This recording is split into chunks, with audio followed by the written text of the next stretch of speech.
China has always had a very firm control over silver. Well, now what's happened is that China, first of all, has withdrawn from supplying the West. That's the first thing. And the second thing is that from January the 1st, the export of silver is banned from China.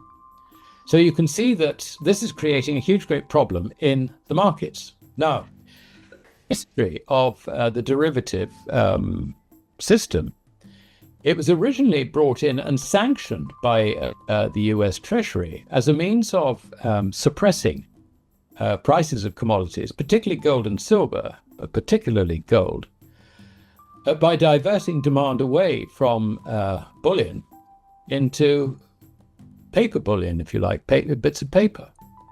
And this sort of fitted in quite well with the regulatory situation which evolved in the early 1980s, whereby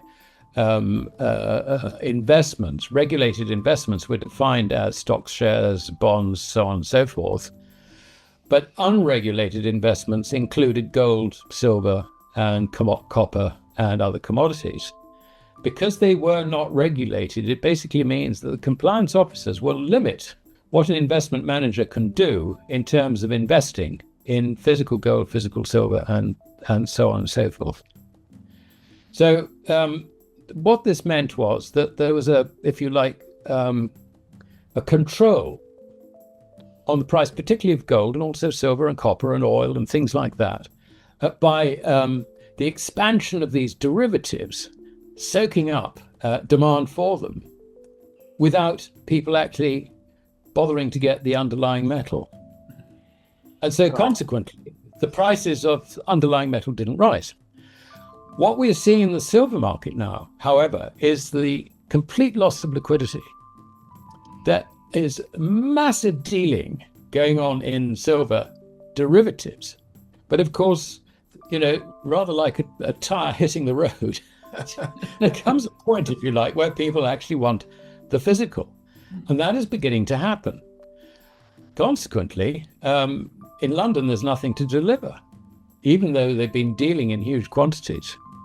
And the squeeze on COMEX has been evidenced, if you like, by the fact that silver's shooting into new high ground, while at the same time open interest is declining.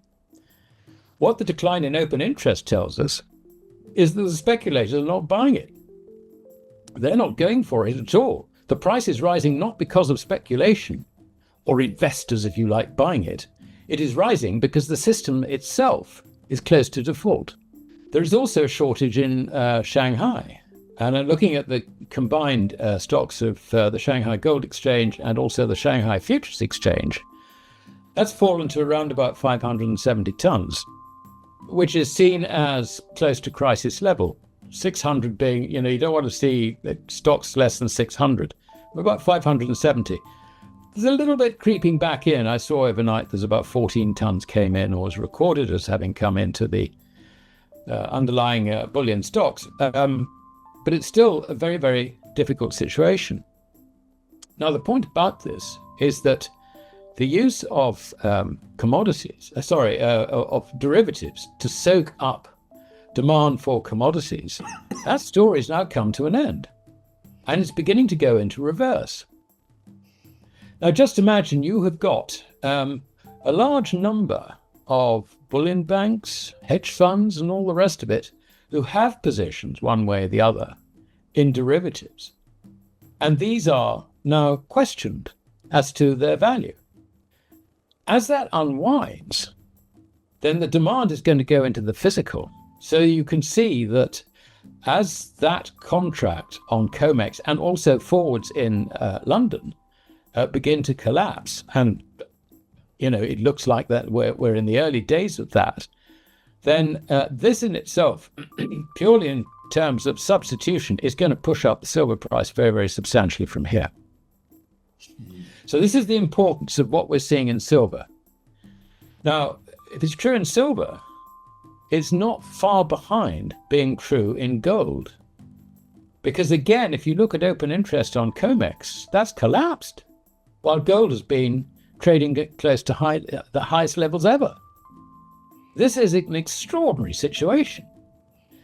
They're both becoming what have been described as Giffen goods. In other words, the normal laws of supply, demand, and price have been completely suspended. Instead, what happens is that as the price rises, it creates buyers and reduces supply, which pushes the price up even further. Yeah. And that's what we're seeing. And this is actually undermining. It started with silver. I think it's going to follow through into gold. I mean, all the indications are there that it will. It's beginning to undermine the most important derivative contracts in the whole of the derivative system.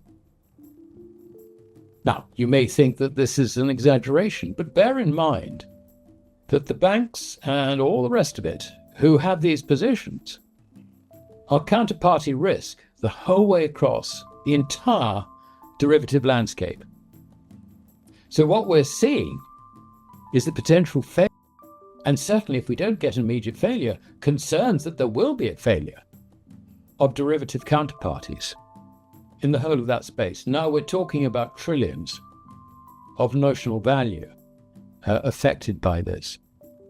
So this is another aspect, if you like, of things that just seem to be going wrong at exactly the wrong moment, if you like. So that's the importance, really, of what silver is telling us, I think. I don't think it's a load of hogwash. I mean, the story, as you rightly say, was that I think something like 50 million ounces was sucked into London when we had the failure on October the 10th. Basically, that contract was effectively suspended. We're not talking about a regulated market, but there were no dealings. It just sort of seized up for about an hour and a half on October the 10th. And consequently, there was an arbitrage coming out of China. But now that China is not only forbidding the export of gold, it is now forbidding the export of silver, or at least will be doing so from January the 1st. So this is, and I think, I don't think it's necessarily, China just saying, we're stopping to supply silver and all the rest of it. This is actually fitting in with their rare earths thing and critical minerals. And, so I think it's part of that wider policy. Yeah. I mean, the trouble is that also silver has become, or it is becoming, I don't know quite where we are, it's been recommended to the government that silver should be a critical mineral for the United States as well.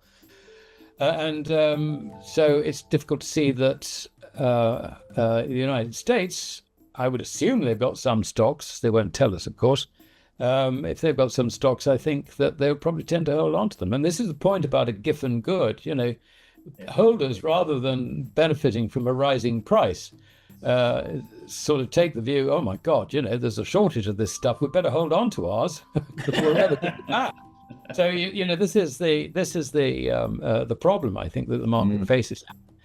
I'm not against derivatives at all, but they have their place. But the idea of using them by governments to try and manage commodity prices, I think, is a great mistake. And now we have got 54 years of distortion here to unwind. And I am certain in my own mind that the consequences of this will be spectacular.